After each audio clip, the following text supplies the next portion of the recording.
Oo, ang dami ko ng talo. Nagwabol aking standing, di ko ini-expect. Pero win or lose, action pack palagi pag nang di-disrespect. Kung naging UFC yung rap battle, nasa akin na yung BMF belt. Nasa kanya daw ang pressure. Naiangat ang standard. Wow, he's a man on a mission. Ang angas ng reason na paghahalataan na may main character syndrome. Annoying yung tunog nitong bobong abnormal. Puro 4-bar setup tas may awkward na tono sa 3rd bar. Yung lyrics niya redundant, kadalasan ay isang disenyo lang. Meaning yung 3D katagalan naging one-dimensional. Siya na daw yung mas mabenta kasi meta mga sulat. Yung mga sumusunod sa ganyang meta, mga metama sa utak.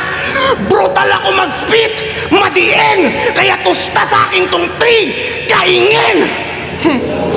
Sinong pinagmamalaki mo? Si Sak? Para iyong karir ma-boost? Gusto mo isama mo na si Six Threat? Katayin ko na rin yung Coops.